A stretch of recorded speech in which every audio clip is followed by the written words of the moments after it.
शासनाच्या वतीने प्रवास सुखकर व्हावा यासाठी राज्यभरामध्ये मोठ्या प्रमाणात रस्ते निर्माण करण्यात आले, परंतु या रस्त्याची अवस्था ही अत्यंत दयनीय झालेली आहे। कारण रस्त्यावर मोठ्या प्रमाणात भेगा पडल्यामुळे अपघातांचे प्रमाण वाढलेले आहे। मी सध्या छत्रपती संभाजीनगर ते हैदराबाद या महामार्गावर आहे। हिंगोली जिल्ह्यातल्या बोराळा गावाच्या शिवारामध्ये आहे आणि आपण या ठिकाणी बघताय रस्त्यावरच्या ह्या भेगा मोठ्या प्रमाणामध्ये रस्त्यावर भेगा पडल्या आहेत। अगदी 3 ते 4 इंच इतक्या रुंदीच्या ह्या भेगा आहेत। त्यामुळे एका दुचाकीचं चाक थेट या भेगामध्ये घुसू शकतं आणि त्यामुळे मोठ्या प्रमाणामध्ये अपघात होऊ शकतं। बरं, ह्या भेगा याच महामार्गावर आहेत का, तर असंही नाहीये। हिंगोली जिल्ह्यातून जाणाऱ्या अनेक महामार्गावरची जी अवस्था आहे ती अशीच अवस्था आहे।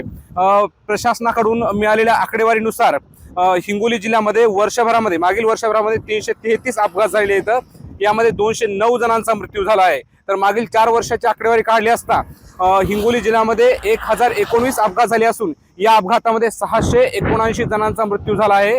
तर 447 जणांना जे ते कायमचं अपंगत्व आलेलं आहे। ही आकडेवारी प्रशासनाच्या वतीनं देण्यात आलेली असून ही आकडेवारी अत्यंत धक्कादायक आहे। कारण मोठ्या प्रमाणामध्ये या भेगांच्या माध्यमातून अपघात होऊन नागरिकांना जे ते इजा पोहोचताना पाहायला मिळते। सर्वाधिक अपघात हे मोटरसायकलचे झाल्याचं दिसून आलेलं आहे आणि मोटरसायकलचे अपघात होण्याचं कारण ह्या रस्त्याला पडलेल्या भेगा।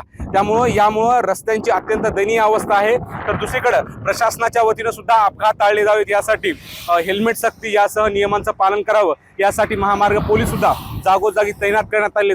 परंतु जे वाहतूक करणारे दुचाकीस्वार असो किंवा इतर कार चालक हे मात्र नियमाचं पालन करताना पाहायला मिळत नाहीत आणि त्यामुळं अपघातांच्या संख्येमध्ये सुद्धा वाढ होऊ लागलेली आहे। त्यामुळे आता ह्या रस्त्यांच्या दुरुस्तीची मागणी केली जाऊ लागली आहे। आता या रस्त्यांच्या दुरुस्तीला कधी मुहूर्त काढला जातो हे पाहणं महत्त्वाचं आहे। माधव दिपके, एबीपी माझा, हिंगोली।